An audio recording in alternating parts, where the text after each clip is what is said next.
I think I am live now. Can anyone confirm if audio and everything is fine before we get started for today? And I think I was able to solve all the problems, so naturally I would be discussing all the problems. What was my way of solving the problem? Yeah.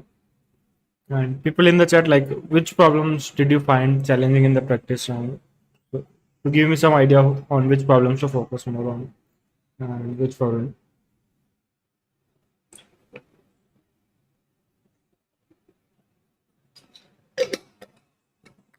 Also, like, since I did round 3 days ago, I don't think I remember all the problems, but I do have my submission, so I will probably refer them before. Hello, and like, is mic and everything fine before we get started?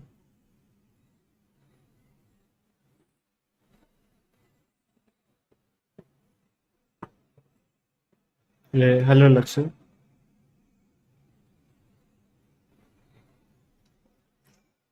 So I think I will start now. Okay, so the first problem is there is an old narrow bridge that a group of ant travelers wish to cross in the night. The bridge can only support the weight of at most 2 people.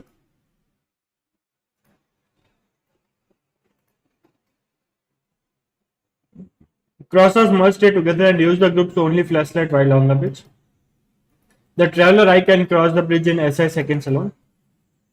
Thankfully, the group had a foresight of bringing a very lightweight wheelbarrow. Either traveler I can cross the bridge alone in SI second, optionally bringing the wheelbarrow, or traveler I and J can both cross in SI seconds if traveler J rides in the wheelbarrow. Any group crossing the bridge must bring the flashlight. It can be returned to initial site by the same rules above. Is there a strategy that all the travelers to cross the bridge in k seconds? Okay, so the TLDR of this problem statement is we have been given some time for each person, and we have been told like the problem statement looks more like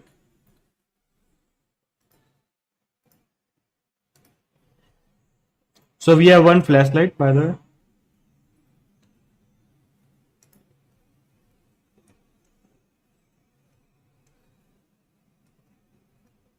Let's say this is our flashlight,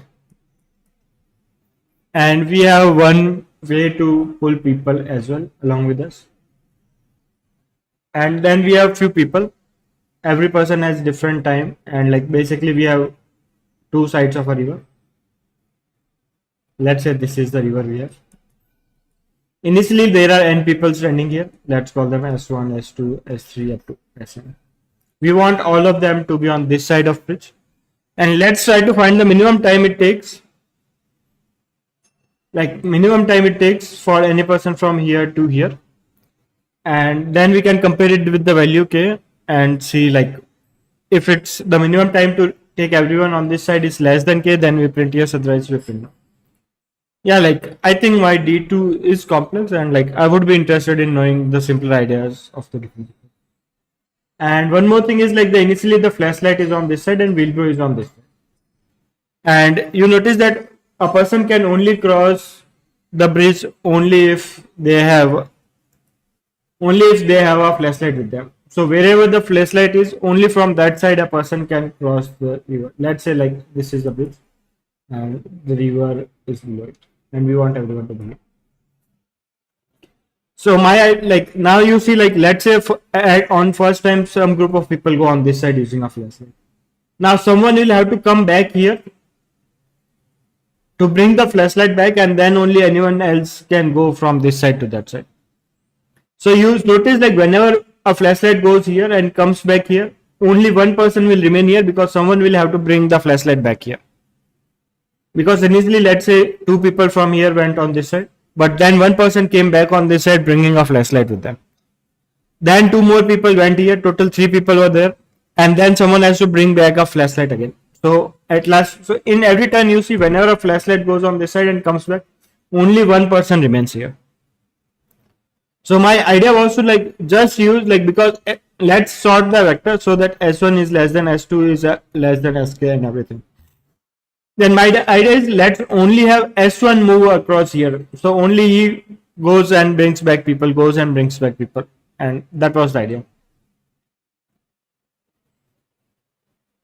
So that was my main idea. Like the 1 second, probably let me also refer my submission once, because like I did it 2 days ago, so I hope.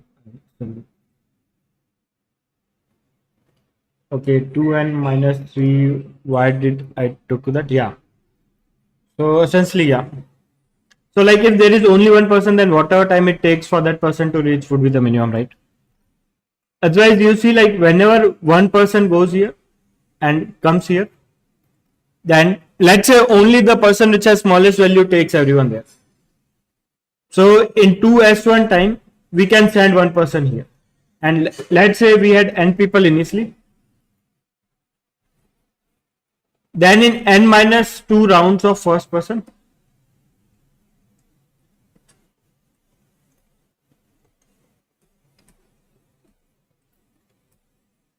we can have n minus 2 people on this side and the first person and some another person on this side. And then here the idea was like now we have to only send here once, because we don't have to come back and take S1 again here. And that gives us an idea like 2 round trip for this many people and then one on this side. And that gave me the idea like 2n minus 2 plus 1 into S1 is the minimum time which we need over here.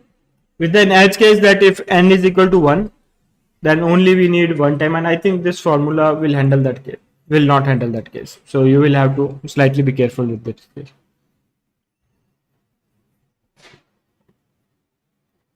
And essentially this was my idea, like, okay, I thought we will run the person with the least time. That's correct for n minus 2 times basically. Yeah, like that's incorrect. Like we will take n minus 2 times here and back here, and on the n minus 1 time only on this side. So if you are getting a WA, you might have some int overflow or overflow issues there. Like you might have to int long, etc. there, because you see this is up to 1e9. So 1e9 into 1000 is around 1e12. So using int may not be a sufficient problem, and that might be the bug you have. Any questions on the first problem before I move on to the next problem? And are there any official solutions for this? Like I am definitely interested in like what is the approach people took for D2. Like, so any questions on the first problem before we move on to second problem?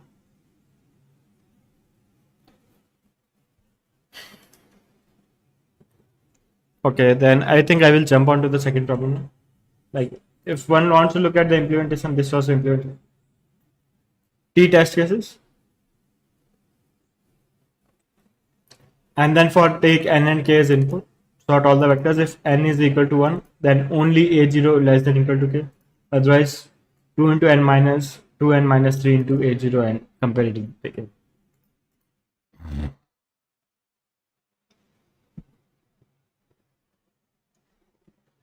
Okay, D1 says you have found a solution of an implementation heavy geometric problem that requires typing out n lines of code.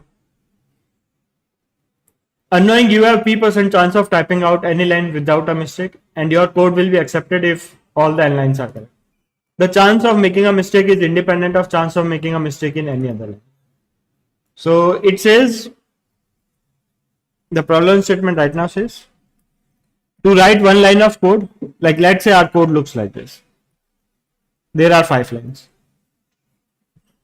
And with p% means p by 100 probability. So with p by 100 probability, we can write this line correct. This line will also take p by 100 time because they are independent over here. P by 100 for this as well, and p by 100 for this as well.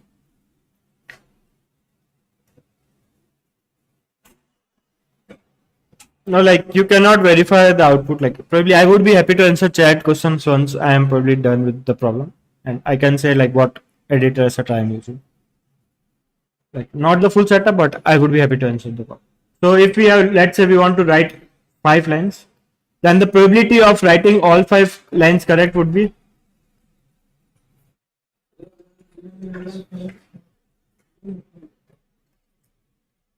Lines would be like probability that each line is correct, and because everything is independent, it would be p to the p by 100 to the power 5. You realize that there might be a solution that only requires n minus 1 lines, each having a p probability of time being something correct.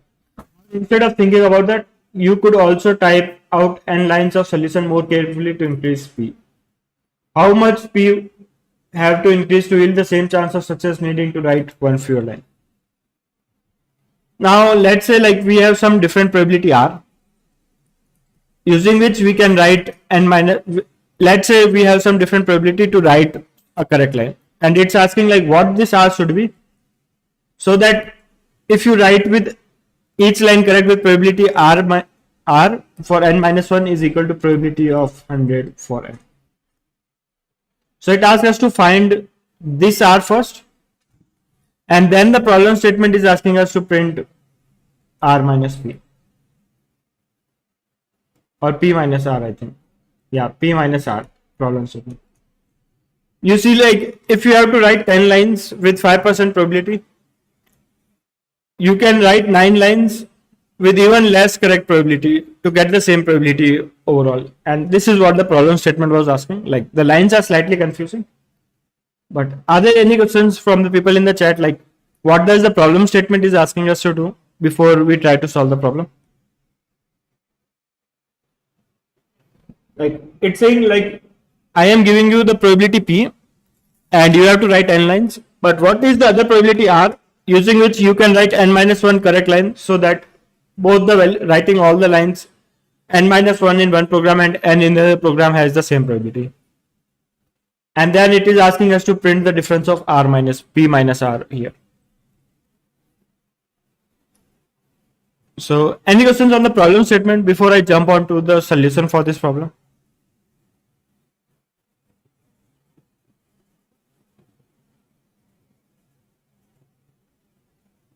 Okay, r will be for n lines.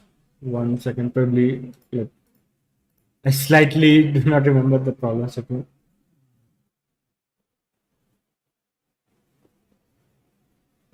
Okay. What I am essentially doing is r will be for n lines and p for n minus 1. Okay, 1 second.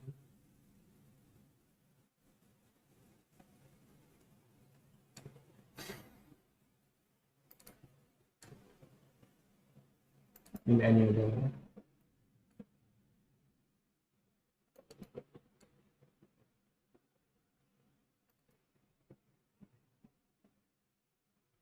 Okay, yeah, like I think this is correct. This should be p.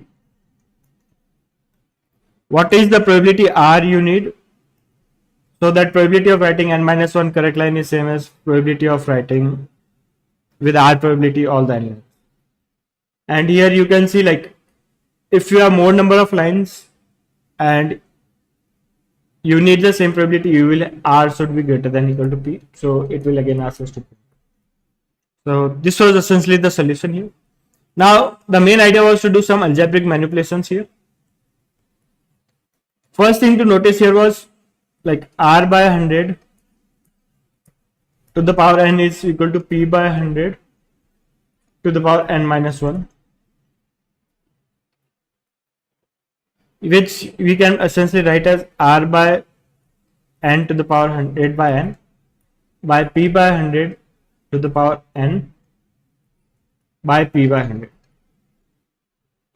Now the idea is to take nth square root of this, nth root for both the equations. So our equation becomes r by 100 is equal to p by 100 divided by p by 100 to the power 1 by n. Now this we can again take it as a negative symbol here, and you can also cancel out this r here, 100 here. So it becomes r equal to p into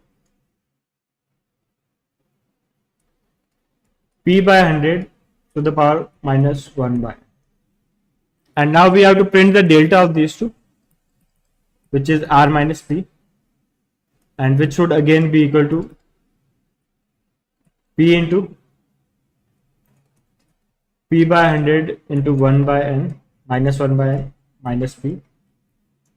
And if you take p common out, this equation becomes p by 100 to the power minus 1 by n minus 1. And we have to essentially print this delta here.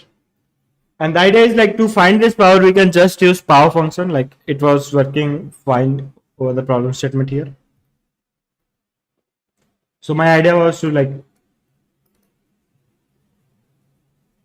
you see, like probably 1 divided by r2 is just like p by 100 to the power 1 by n, and 1 divided by that minus 1, and essentially this is same as this equation here. And just print this value out. You might have to be careful with some precision, and essentially this ended up being the solution for B2. Any questions on B2 before we jump on to the problem C?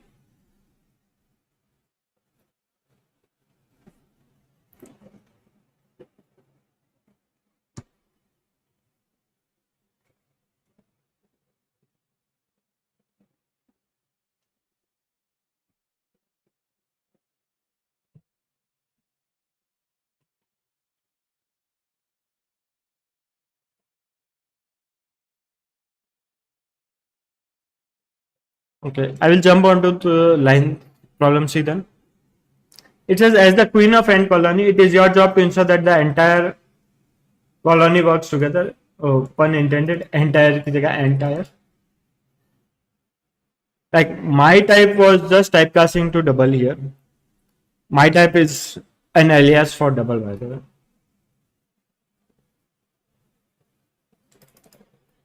Wrong double.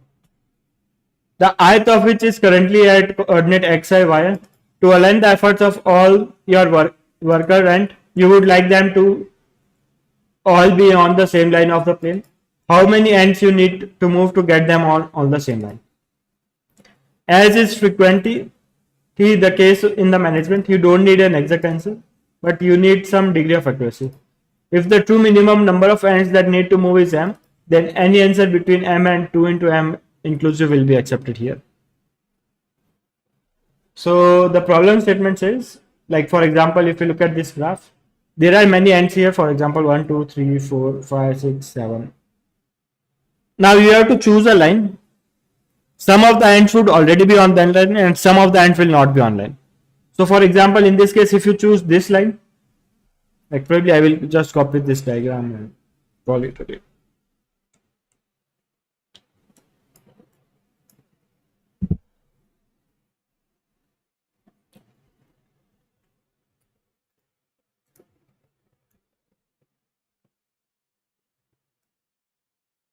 So here in this case,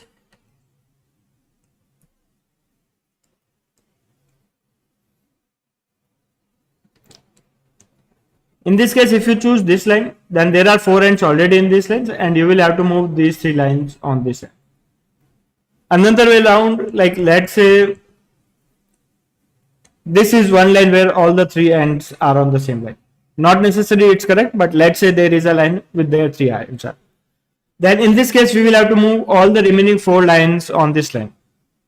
Or alternatively, let's say we have chosen this as a line. In this case, we will have to move all the remaining 6 ants on this line. So you see, if you know a line, then you can run an order and for loop to find how many ants are on this line.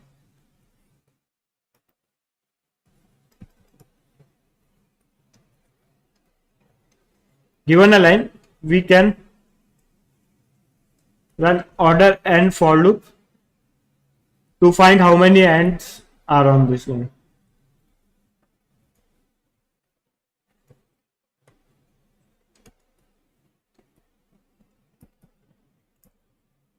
And whoever is not on this line, we will have to move those ants to here. And problem statement asks us to find what is the minimum number. Like let's say we have somehow chosen one optimal line. In this case, this is the line. Then problem statement asks us to first choose one optimal line like this, and then so that number of ants we will have to move on this line is minimum possible. That is the first part of the problem statement. Then problem statement says, let's say that the correct answer is k. Then if you print anything between k and 2k, you will get an AC.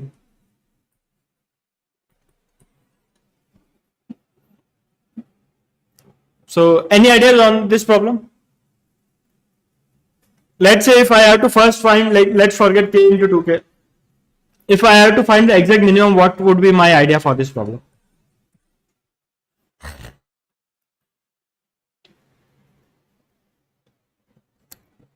Let's say these are the points I have where the ends are.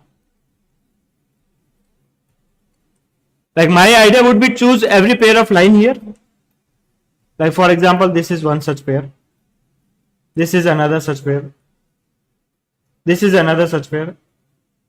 This is another such pair. This is another such pair. This is another such pair. Yeah, like there would be order n square ways to select 2 points and then check in order n how many points are there on that line, and then overall in order n cube time I can find the minimum value.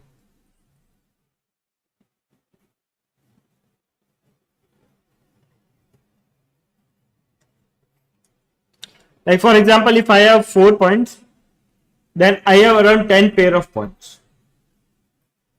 5, yeah, 10 pair of points.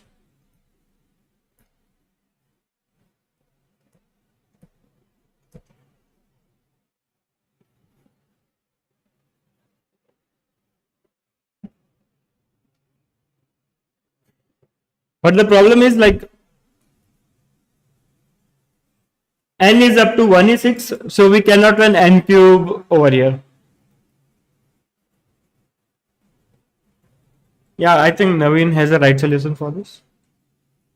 So any other people, any ideas like what can I do now? Because definitely I cannot do order n cube because n is up to 1 is 6 and it will take 6,000 crore, a million years for me to just find the correct value.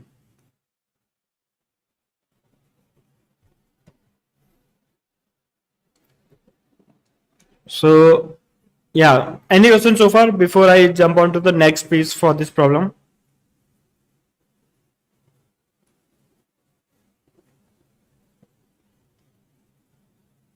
Yeah, so the next idea is like let's say I will only print n all the time, always. And when will I get WA if I print n always?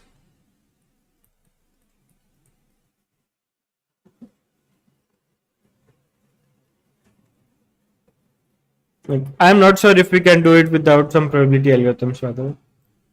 So if I print n always, then I will get WA only when answer is less than n by 2, right?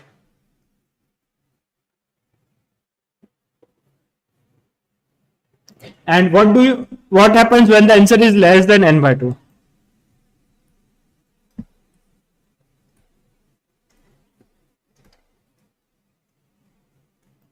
Is less than n by 2 means there exists a line which has more than n by 2 points.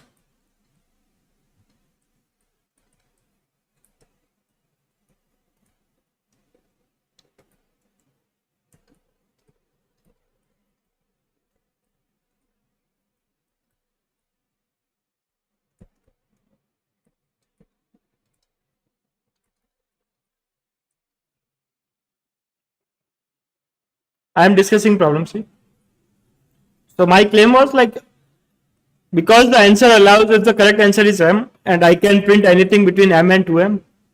So my idea is like if I just print n always, then I will get a wrong answer only when there is a line when I have to move less than n by 2 points.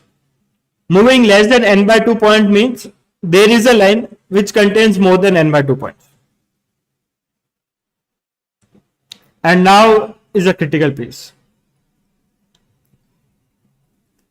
So if there are n points and a line has more than n by 2 points, Let's say like a line has p. Let's say this line has p points. P points.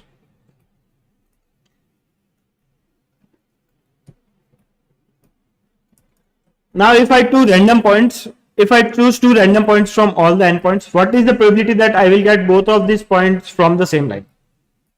This would be probability, right? If a line has p points, then if I choose randomly 2 points from n, then these are the total number of choices I have, and these are the two choices I have that I will choose both the points from the same line. And if you see, like, this is p into p minus 1 by n into n minus 1, which is approximately equal to p square by n square. Okay, now when p is greater than n by 2, this probability becomes n by 2 by n whole square, which is equal to 1 by 4.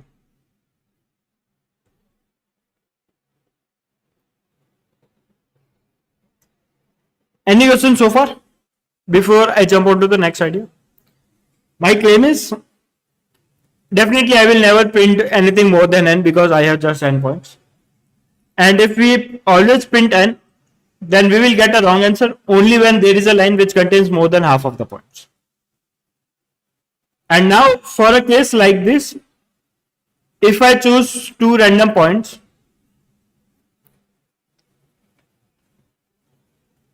if I choose just two random points, then my claim is there is a probability of more than 1 by 4 that both the points will be selected from the line I want in my optimal answer.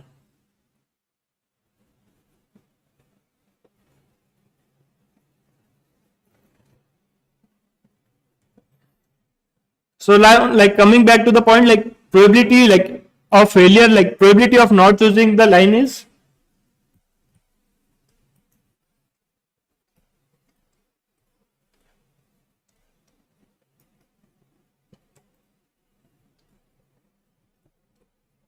optimal line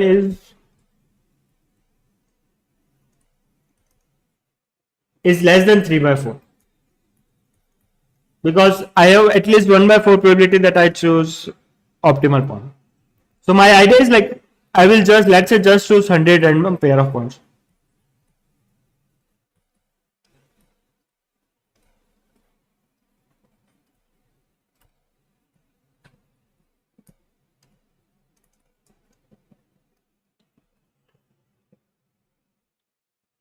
Yeah, like, so now like if you choose 100 random point and run an order and look for all the points, then probability that you will not get your optimal line in all of the 100 points would be this, and this is around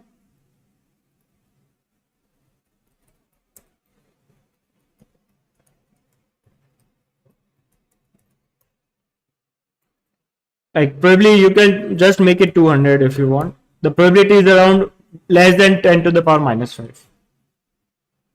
If we choose 200 random pair of points, then this probability is less than 1 by 10 to the power minus 25.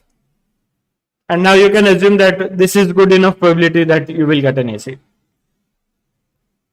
Like the number of test cases are just 75, and there is a very, very low chance that you will not get an optimal line if you choose 200 random pair of points.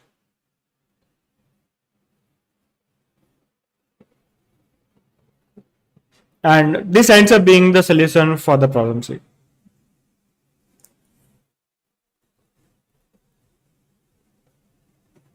Okay, yes, right. This should be 10 to the power 5 at the bottom. And the next part was a bit geometry, like if you have fixed 2 points, how do you check all the 3 points are in same line? So my idea was to find the area of rectangle you have been given.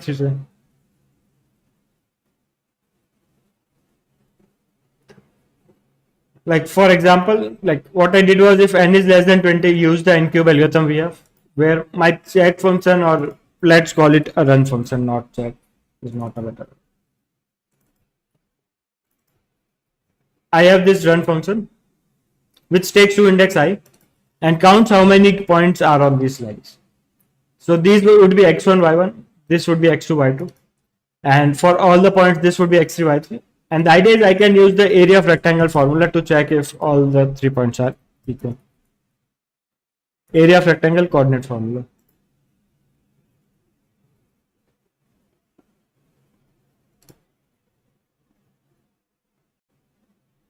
I ended up using this formula. And if area is greater than 0, then basically area is not equal to 0. This means we will have to move this point to somewhere. So I can just count how many points and keep a variable answer which is started with n. Take minimum all the time and print whatever minimum I have got after 200, 2000, whatever it is and go. Yeah, like equating slopes was a problem when like if you have just x coordinate, y coordinate, etc. So I prefer, like, there are many ways to do it, and I ended up taking this. So this was the idea for the problem C. Any questions on the problem C before we move on to problem D?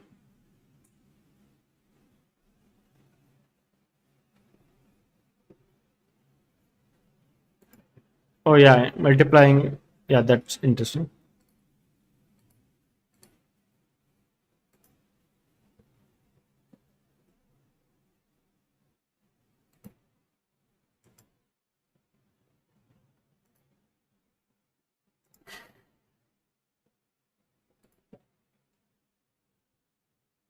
Yeah, like there are many ways you can use cross product, a lot of things. Like there are many ways to see if 3 points are on a line or not. Looking at the area of rectangle is just one of them.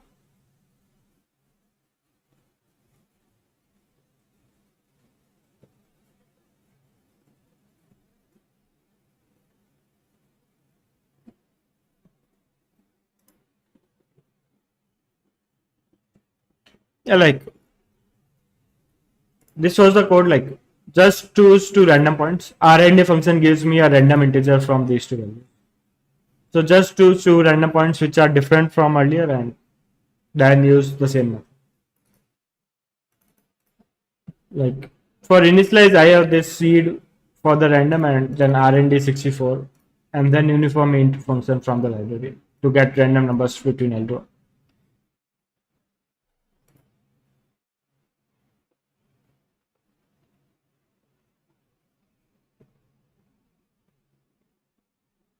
So this ends up being the solution for problem C. Any questions on the problem C before we move on to problem D?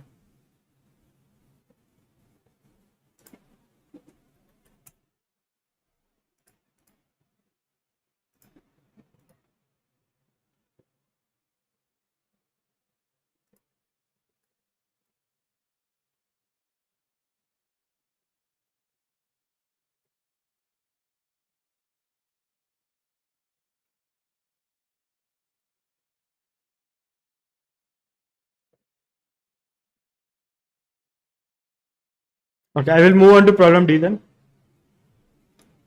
Okay, it says problem D1 and D2 have some shared part, but let's just look at D1 first. Cadence is playing a solitaire game of curling on one-dimensional sheet of ice using stones of negligible size.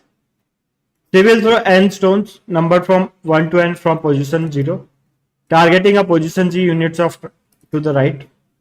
In curling through, we say a stone is thrown, it's actually straight along the ice. The ith stone will be thrown with energy EI and will travel EI units to the right unless it collides with another stone, in which case it will transfer its remaining energy to the stone it hits. Formally, we repeat the following process until all stones are stationary.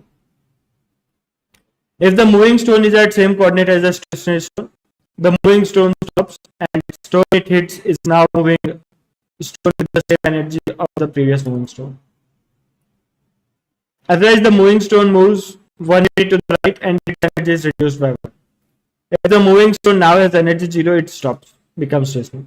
After all the stones are thrown, which stone is closest to original goal position G and how far from the goal it is. It says no two stones have the same energy, so at last no two stones will be at same position. And it also says somewhere like if there is a tie, then we should output the stone with the lower index.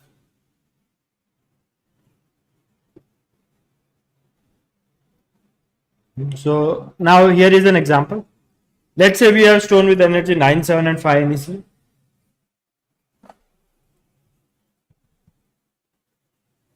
Nine, 5, 7. So first you throw a stone from here, it goes to 9.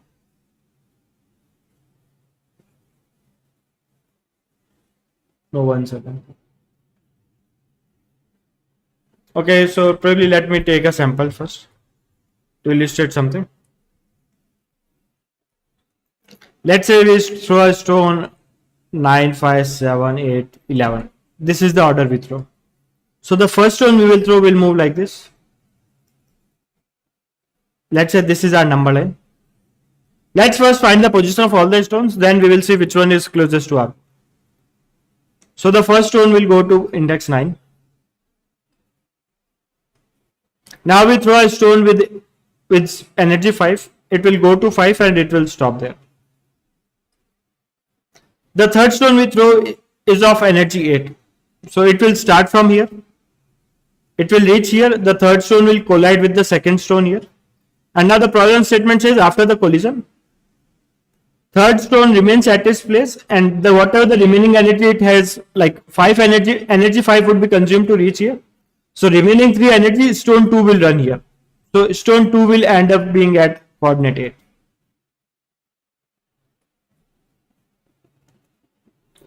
And now you see, like after that we will have one more stone which has an energy 8. So this stone will first start, collide here with the stone 3. Energy 5 would be wasted, and now 4 will remain here. 3 will start running with remaining energy of 6. Now this 3 will touch 8 again, have a collision here. 3 will stop here and 2 will start running with the remaining energy 3. Now this stone number 2 will again collide with stone number 1 at the coordinate 9. So stone 2 will stop here and stone 1 will start running with remaining energy of 1 and it will reach coordinate 11.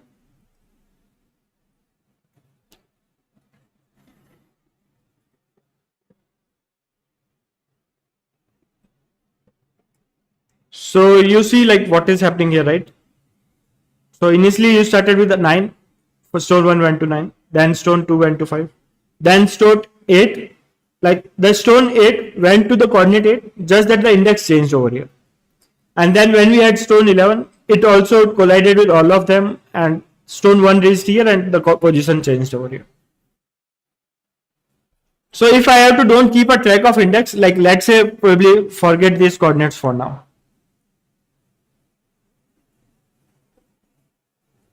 Let's just forget this one.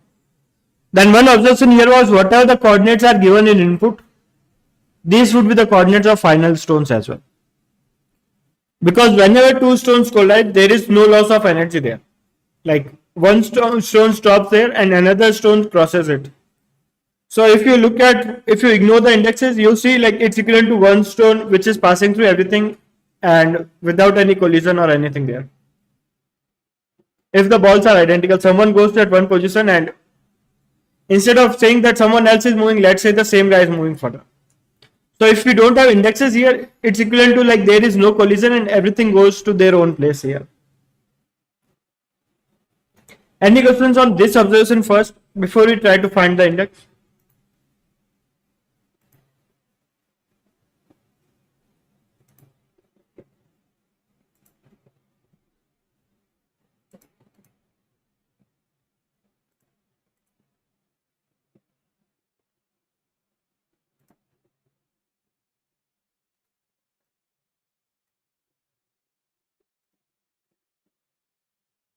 And now the second idea was whenever you have like the stone which is the order you will have would always be one. First you will have just one stone, then the second stone the order will look like this, because even if second stone wants to go to the further, whenever it collides, stops here and stone 1 goes there. And when the third stone comes here, the nearest to 0 would be the stone 3, then 2 and 1. Because let's say if we want to move the fourth stone here, first time it will collide, it will stop here and it will force 3 to move. And then 3 will collide to 2 and 3 will stop and 2 will start moving.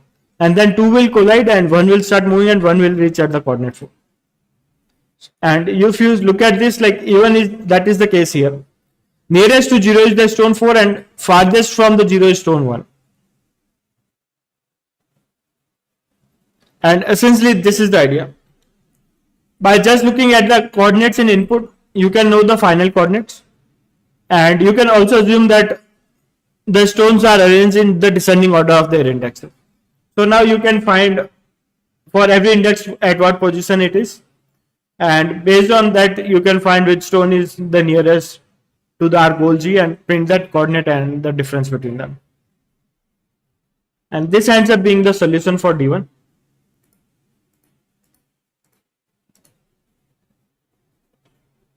First, I take all the coordinates as input. Then I sort them in reverse order so that the largest index is at index 0. And now I know like that stone is the coordinate 1.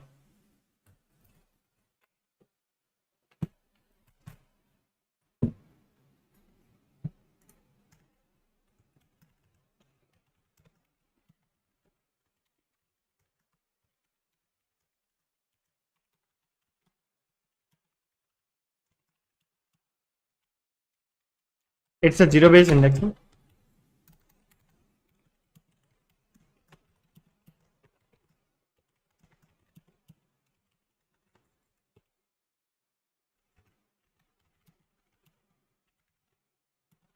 Distance is absolute difference of where our current stone is and what our goal was.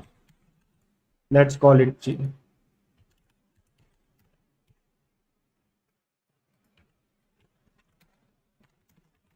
If distance is less than minimum distance we have, minimum distance becomes distance and min idx becomes idx. And then we have to first print the idx and then whatever the minimum distance. Minimum idx.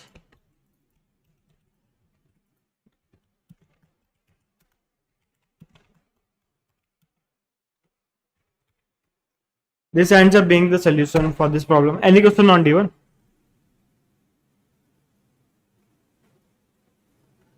Yeah, even for D2, like the order of rocks would be the same. Just that now the observation no longer holds that the position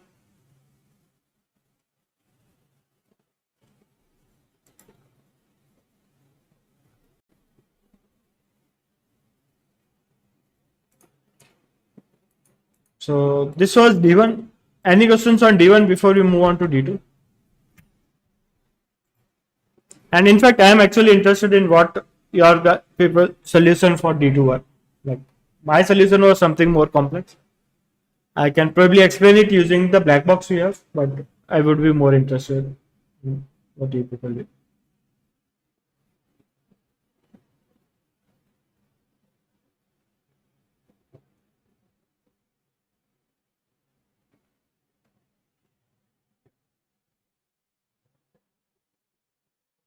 Yeah, I thought about having a segment tree of position with 1 if they have a rock.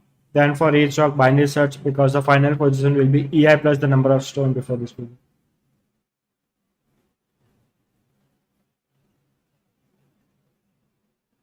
Oh, interesting. Yeah, like my solution was to use something known as strip, which allows me to do a random insertion somewhere.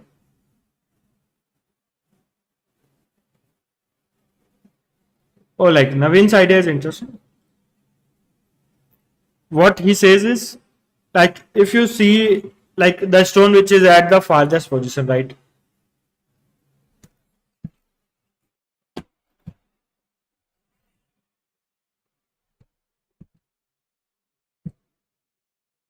Yeah, like, I ended up using Cactal tree solution there. Yeah, Naveen's idea looks interesting, yeah. I think I will probably show the code as well, but I can try to explain what his idea was to begin with. And we can discuss his idea first, then I will see. Then I will probably show my idea as well. But so, like, let's say, like in this problem, the only difference is now each stone has the length of 1 over here. So, for example, earlier if you have like 3, 5, then the first stone goes there and it has a width of 3 now. And now when you make a collision here, after 2 distance, a stone stops there. And then from here it starts moving.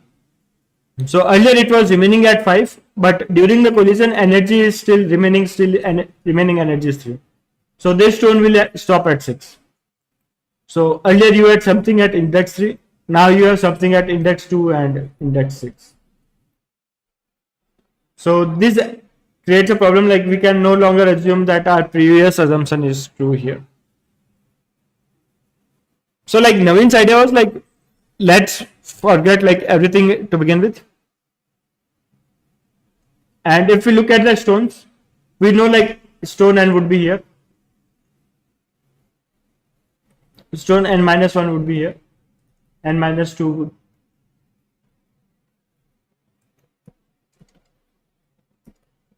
And so on, and stone 1 would be here, right?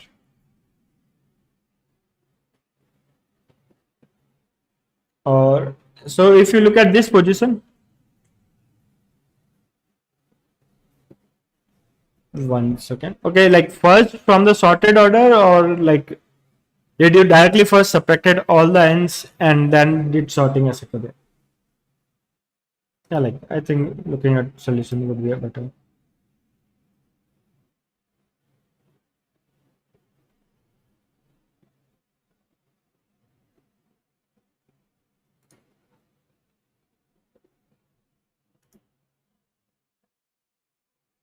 Oh, you are even value. Like I did not know even value.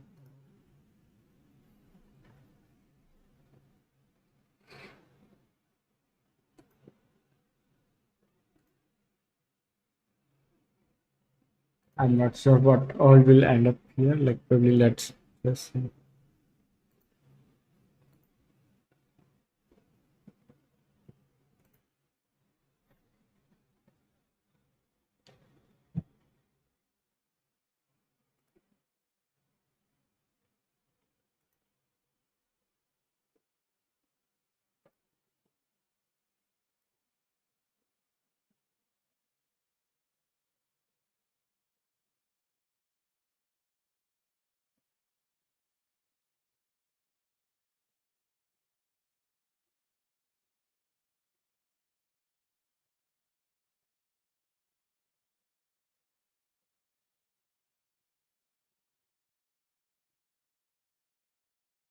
Okay, so his code is probably just read things. Then first subtract like from each index n minus I there. Like from the first position only subtract 0. From second position subtract 1. From second position. Okay. So what he is essentially doing over here, my hypothesis over here is like you see like n stone will not collide with, like whatever stone is at first place will not collide with any of the stones to begin with, if we look at this way. And whatever stone is at second position will have one extra jump, like it will pass through this stone, so one energy point will be saved here.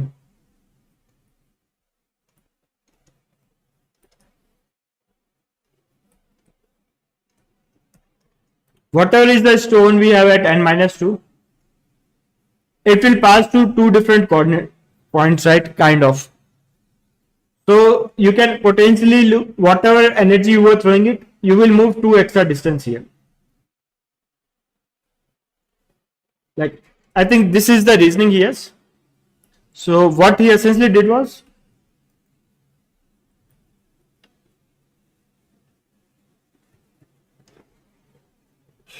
so he subtracted like all the coordinates, like for the kth stone, like here the coordinate is nth stone would be here, n minus 1 here, n minus 2 here, and so on.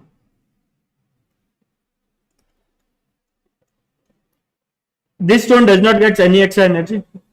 This stone gets 1 extra energy to begin with. This stone gets 2 extra energy, and so on. And this was his main reasoning. So what he did was he first subtracted it. Now he assumed that there are no extra collisions here. He sorted the order and added all the values back. So that's what he did. Subtracted them, sorted them. Now he is adding those coordinates back. Zeroth index, like the last coordinate he had n minus 1 extra, n minus 2 extra, and the differences he had, and he printed the value there. Yeah, I think this is a very neat solution compared to what I ended up doing. So this was one solution, and my solution was a bit hacky one. Like probably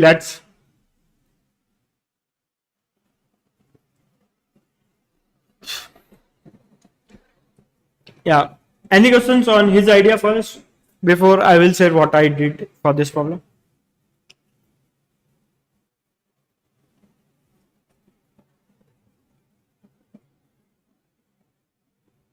Yeah, like split tree, and yeah, like I think most of the people did like something red black tree display, etc. So my idea is like, let's say we have a black box. Let's say we have a data structure which allows us to do two things. A black box data structure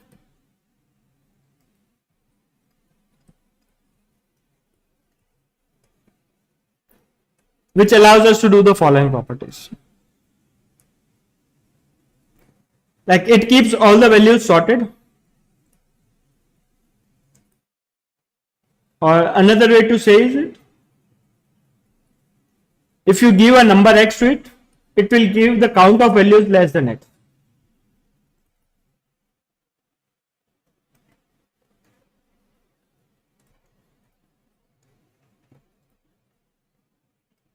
Values less than x. This is one operation this data structure allows us to do. One more operation it allows us to do is, if you give it a number k, then it can subtract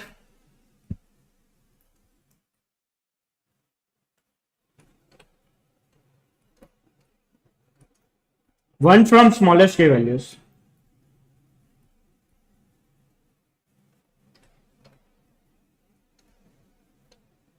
Smallest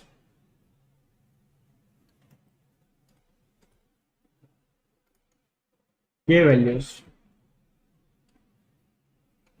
And the next thing it allows us to do is, third thing it allows us to do is, if you give an x, it insert this x.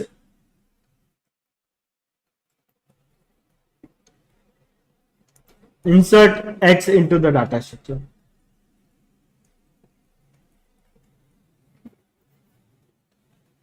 Like how will I use it later? But let's say I have a data structure which allows us to do these three things.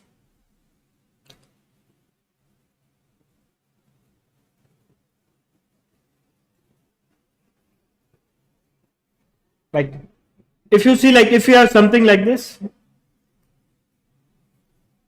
then you can use it to solve the complete problem, right? Like let's see how it happens. Let's take our vanilla example again. 9, 5, 7, 11. First, we can binary search to find what would be the correct coordinate for the 9. The idea is like correct position would be an integer k, such that k minus count of values less than k is equal to 9. Because if you go from 1, you go up to k, whatever the values are here is the extra energy you would get free energy. If there are 3 values from 1 to k, then you just need energy k minus 3 to reach k. And the idea was like we can use the above operation to binary search on this k and insert the value we want.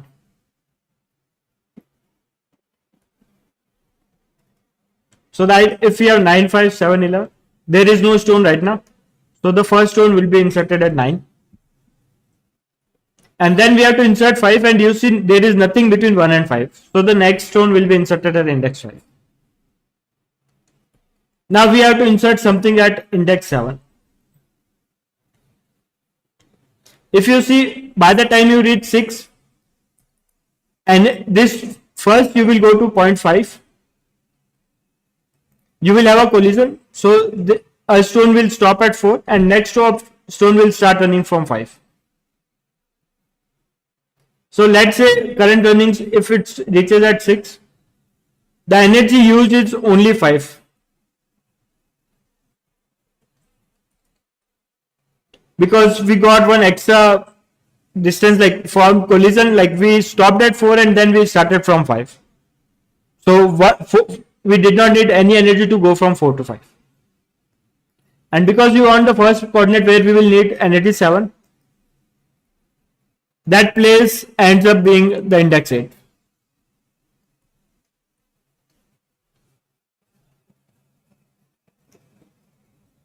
Because there are only one value less than 8, so 8 minus 1 is the energy 4 you need. So you can first binary search using the type 1 query I told you above to find where the new stone should be inserted. Once you know for energy 7, new stones would be inserted at 8. You also know like how many stones are here less than 8. And what we need to do is we have to subtract everything less than 8 by minus 1. So this 5 becomes 4 and then we insert 8 here. So our new coordinate of arrays becomes 4, 8, 9. Now we have to insert 11 somewhere. By now you can probably notice that like trying to do a binary search on here, and coordinate 14 would be the place where you will cross these 3 energy and you will need 11 energy. So new stone will stop at 7.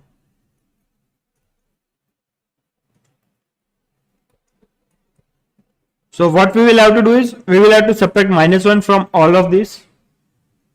So this 4 becomes 3, this 8 becomes 7, this 9 becomes 8, 3, 7, 8, and then we insert 14 somewhere. And like this would be the final values we have. And now we can see like what is the nearest to our goal, and we can print it accordingly.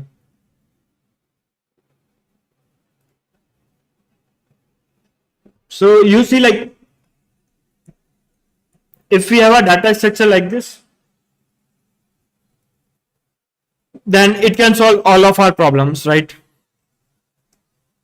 You can use this to find place where new stone will stop.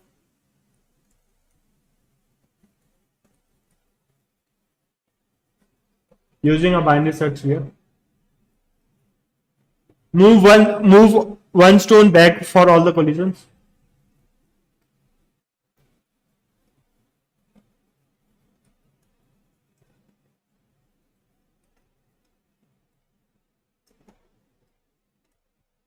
And this is finally add new position.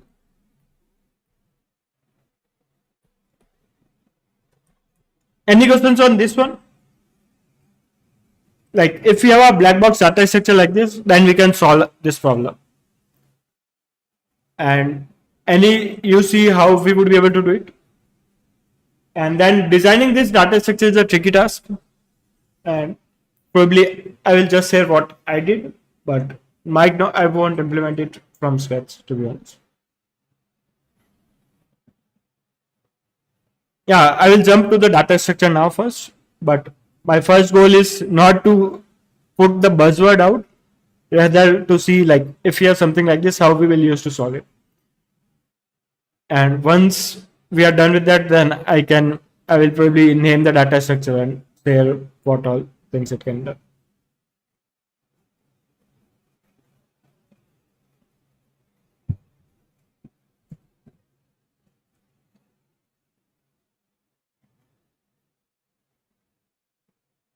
So like a data structure which supports this kind of operation is, one of them is strip.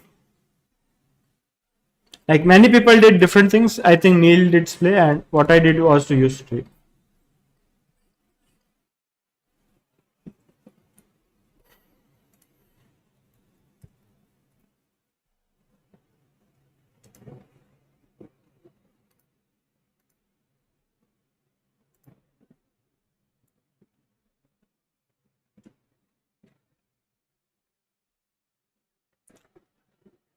the two operations a particular tree will support is,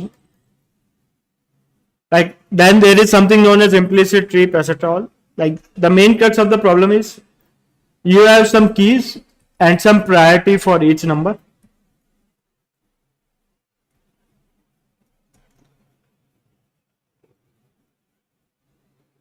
Like, basically the main idea is, like, in each strip a node contains two numbers, and like it's kind of binary search tree with respect to the keys. Like, binary search tree with respect to the tree keys. Like, for example, if we have this node, then all the values on the left subtree will have key less than k, and all the values on right side will have key greater than equal to k. Binary search tree with respect to keys, and a heap with respect to priorities.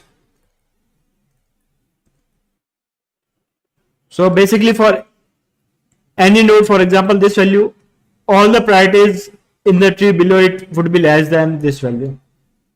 For this node, like, this node will have highest priority over there, and everything will have a less priority.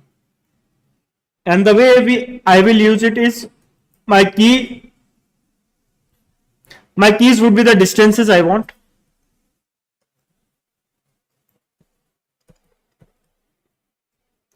And my priorities would be some random values.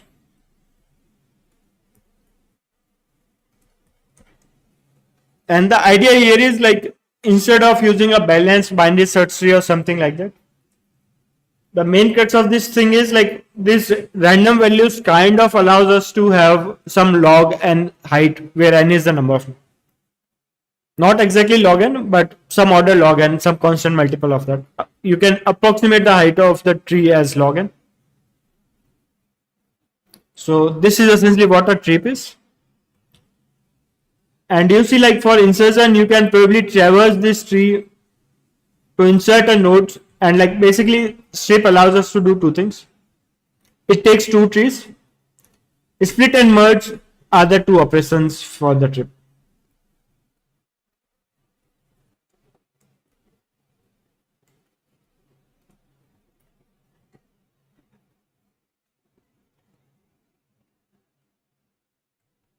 So, like, split operation takes a root of the tree,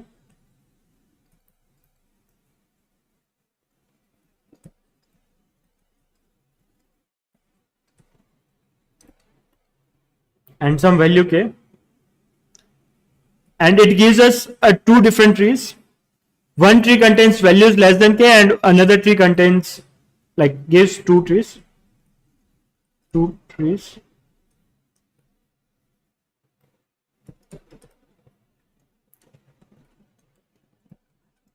One tree contains keys less than k. Again, those have a priority, or, like, I will call it, and second tree contains values more than k.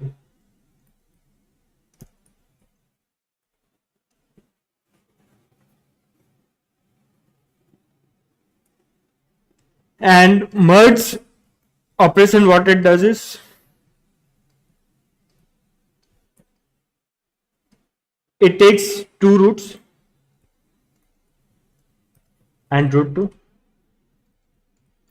such that max value in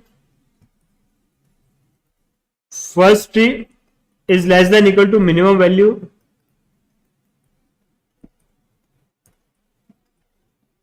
in root 2, and then it merges them to give us a single tree.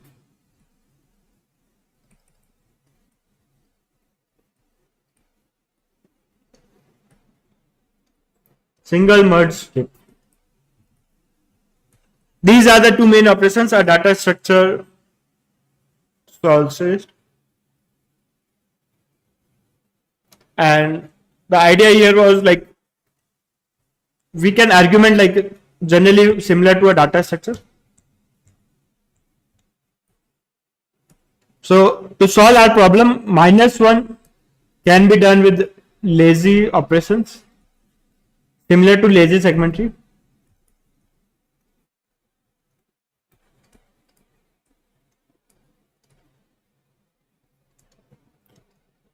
Where like on each node you maintain a lazy value, and then when you go down, you pull those lazy values on the both the subtrees and keep doing it. You can implement subtraction operations like this. And for count, maintain the size of subtree.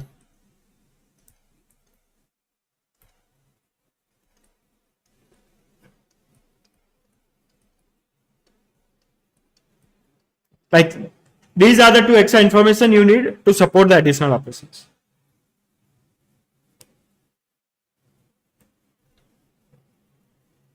So like you see, like if you look at a normal tree, you can maintain this. Like whenever you are going down in the tree, you ensure that whatever the lazy value you have node, you pass on to the children's. And whenever you are coming back, you ensure to update the size of the tree you have. So this is what the tree is. Now coming back to our original operations.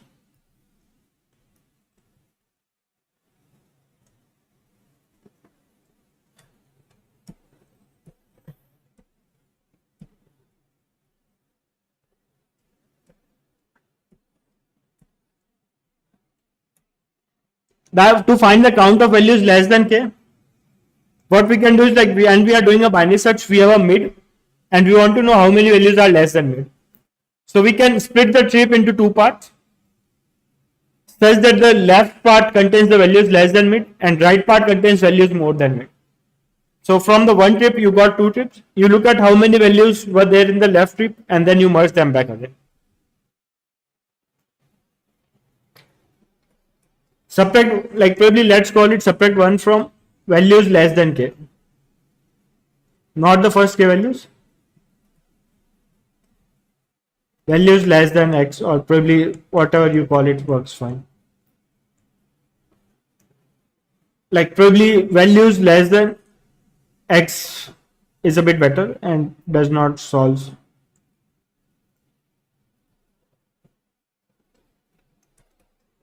So to get the values less than x as well, what you can do is like you can take the original trip, you can split it into two trips. One left part contains values less than x, right part contains values greater than x. You add 1 to the root of the left part and then merge them back again. And now if you have to insert x somewhere in the data structure, you do the same thing. For the first operation,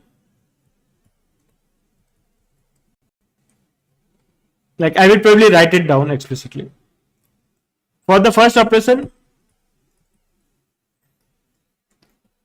split root with index x, let's say L1 R1, return size of L1,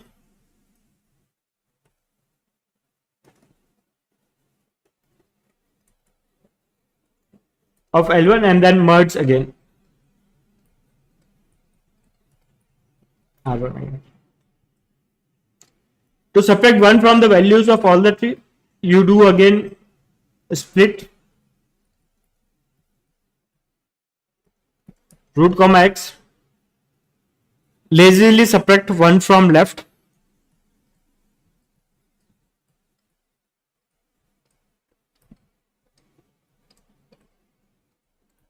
and then merge again. And now to insert x is a bit interesting. The idea remains same. First split with x. Now you will have L1 R1. Here all the values are less than x. Here all the values are greater than equal to x. The idea is like you can create one more tree which contains only value x. So first you merge these two. Whatever result you get, you merge it with it. So T1 would be merge L1 comma x, and then root is equal to merge T1 comma R, and this ends up being the solution.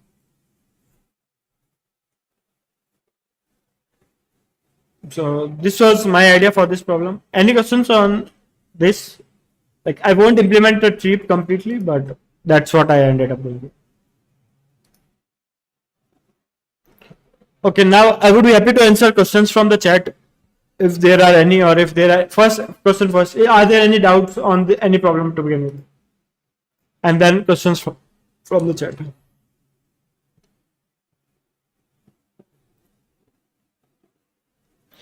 How to check your code for larger input set which are given by Meta? When I run the code, I can get the output, but how can I verify those outputs are correct?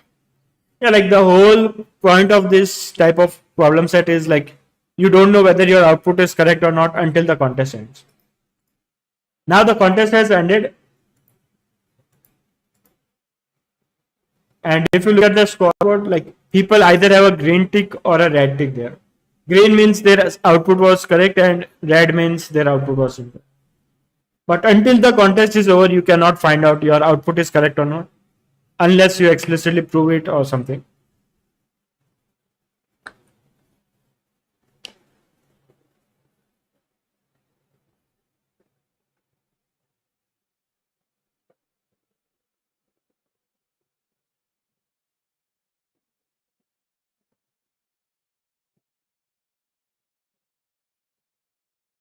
Okay, level of the problem, I would say A and B were probably div 3, B or C, I would say. Problem C, I would call it a div 2 D. Div 1, B, D1, I will probably rate it around div 2 C, probably, or div 2 B, one of them. And D2, whatever solution I had, I will probably rate it as div 1 C. But probably if you come up with the Navin solution, it would be div 2 D only. But coming up with that solution is a bit difficult.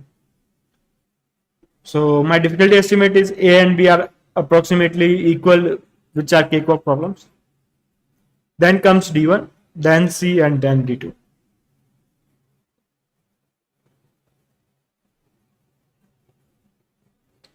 Like the problem with segmented solution is like you have to move a set of indexes to one index less, and that's not a bit easy.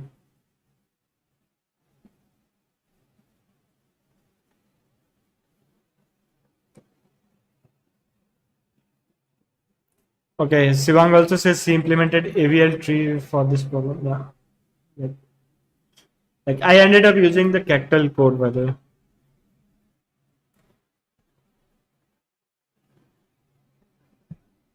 Like this definitely required modification because Cactal tree does not support.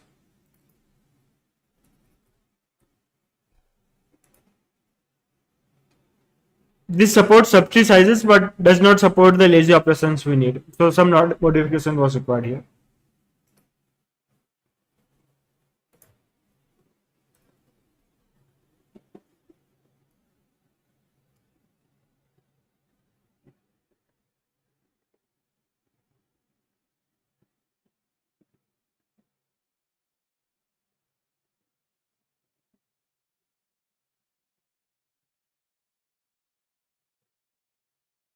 Okay.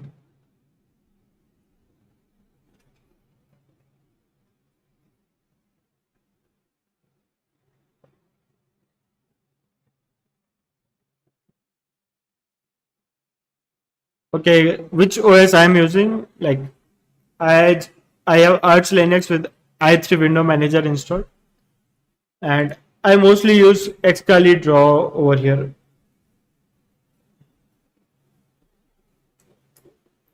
It's a free website if you don't need a premium. Along with that, I have a tablet from XP. I think it's Deco 3 or something. I don't know the exact model, but yeah. Yeah, like you can definitely ignore this data structure if you are at least less than 8800 for sure. Like first time when I saw this data structure was in ICPC regionals online contest back in 2018, and the tree problem was the hardest problem of the online round, ICPC online round. So definitely not worth spending. Like if you are specialist right now, you can probably spend more time learning a lot more thing than tree, which is used very rarely. And yeah, that's what I have to say. I think I have answered rating etc. for the problem. How to increase stack in Windows? Like I think there is a blog by Nor.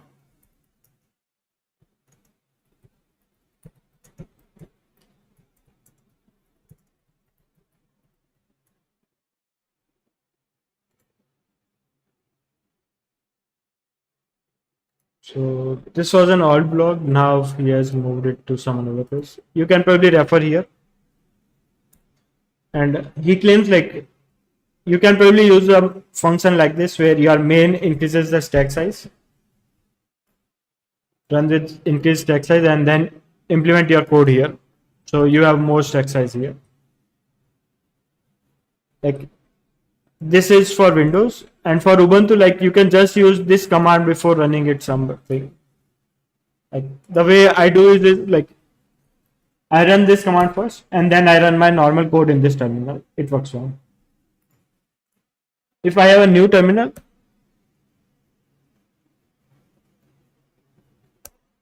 then I run this command again. Like you can just say like run this command once before running your code, and you will have whatever the RAM size you have as your stack limit.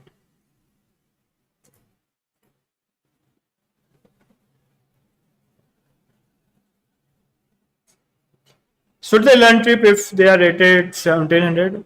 Like from problem wise, it may not have an ROI, but I think it might be interesting to just see a new data structure, how it's happening, etc. You don't have to explicitly learn the how to code it, just understand how to use it. Like in an online contest, you can always use a library, and even if you are in ICPC, you can just take a library code with you. Like they allows a 25-page booklet. So there is no point in memorizing all the split, merge, etc. functions there. Rather, understand how to use split function, merge function, how to lazily push values, etc. Like implementation is a lot more important than whether you know how to code a trip or not.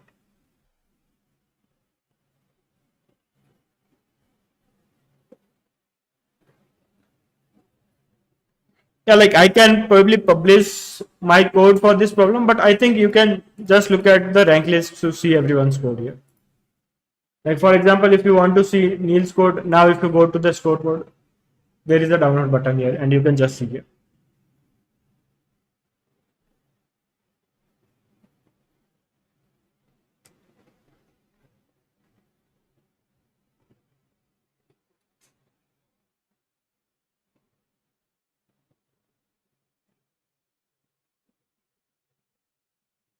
Yeah, like increasing stack size, I think this probably works for it.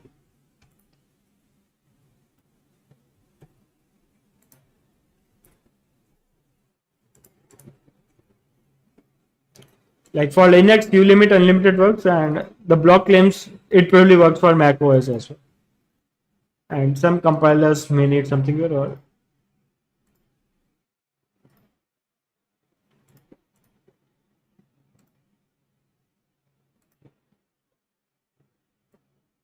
okay, like you can also find the original blog here, and like different people have different solution, and you can try out to see which solution works on your operating system, and just ensure that you solve the DFS problem for you.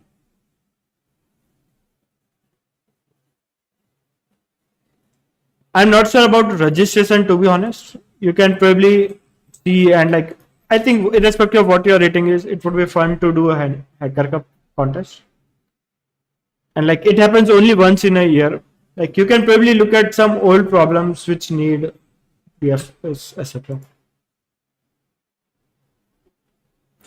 Or just code a code forces problem, generate a random tree of size 1, 2, 2, 3, 3, 4, etc. and just solve a DP on tree problem.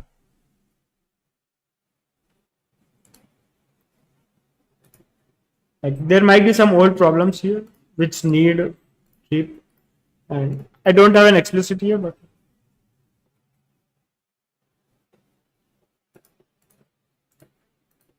so I'm not sure if what different people's submissions are. In my case, what I do is I have a terminal with me, and I can just say what I generally do.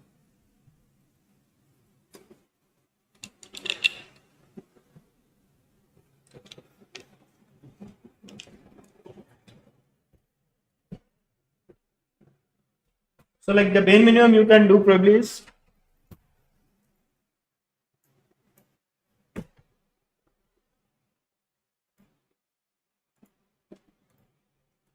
like you first obviously write a code for the problem. So you first compile with whatever software you have, d1.cpp minus o2 whatever flag you have. 1 second, let me see what all flags are. So you can probably use G++. Let's say this is your code. Minus O2 is a bit important. And if you want std C++20, yeah, like this is the bare minimum command you need.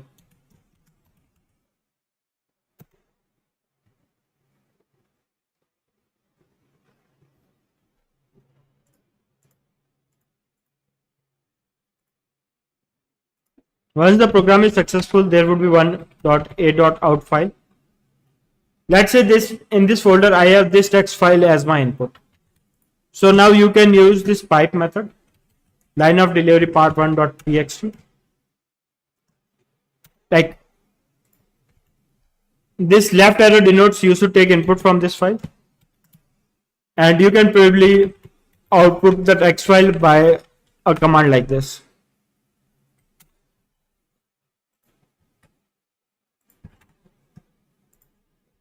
This dot input file dot slash a dot out. No, 1 second. This input.txt is output.txt, and this will give you the file and you can submit it. And yeah, another alternative is to use free open, like these methods. You can write file name input.txt here and output.txt here. These two commands, now you can just use general C in, C out, and input would be read from this file and output would be read from this file. So this can be another way. Like if people are interested, I may end up writing a blog with some common handy commands people need on my website. And for now, right now, I'm not planning to. Like once I wrote a blog how to use headcoded library, I think this is probably one of the useful command people have, like how to set up headcoded library. For zip, what do I use? Like I don't remember actually, but to be honest, because I think I installed on here I have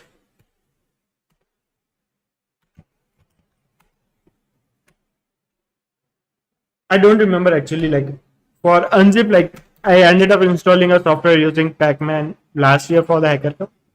So right now it's just 7ze, give the zip file name, print, copy paste the password, and that's done.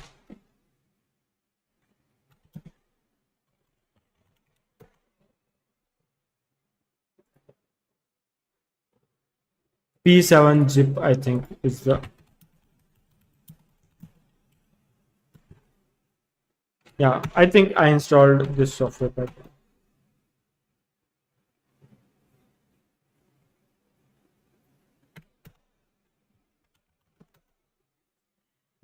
So that's all I have for this contest today. Any other questions, anyone, before I close it for today? And like for remaining rounds, I think the contest will end at 1:30 India time. So my plan generally would be to do a similar stream at around 8 on the next day. But if you have any more ideas, you can probably let me know. Like I think the contest is on Saturday, so I may stream from 1:30 on the Sunday morning or probably 8 on the next day. Like I will probably skip for gigs. Yeah, 8 p.m. obviously I can't wake up at 8 a.m. in the morning. So probably you can check out their video tool.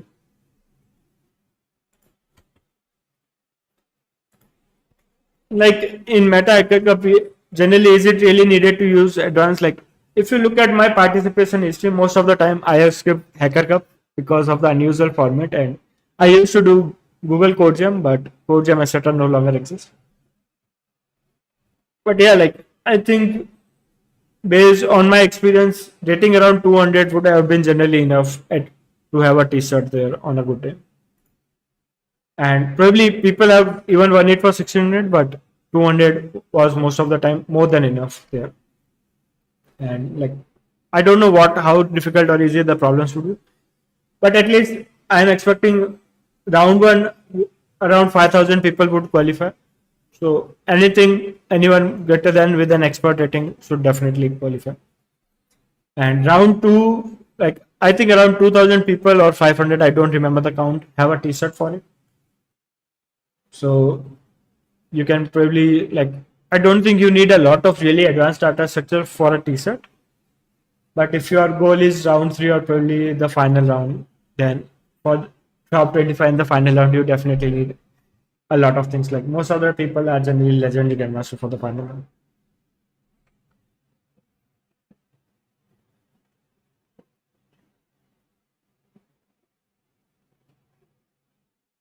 Yeah, like rank list, like I also reported a bug on the Hacker Cup Discord server, by the way. You can probably check out.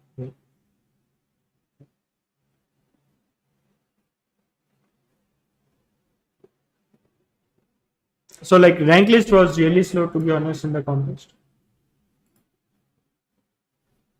I this did reported this on their Discord server, but I'm not sure if people are actively monitoring it.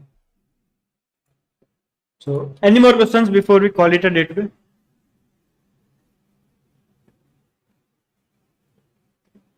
At least for this stream, I will skip and I can probably take a look at the gig for gigs problem on the Discord, but no commitments as such. Like the agenda for this stream was mostly Meta Hacker Cup, so I will probably stick to that only.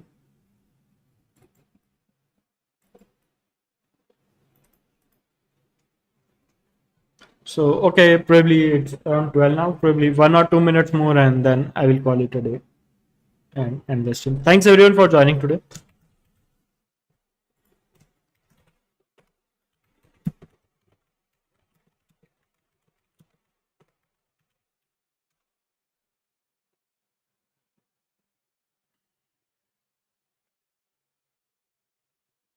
Yeah, like what I see is like Meta Hacker Cup contests are generally on Saturday 10:30.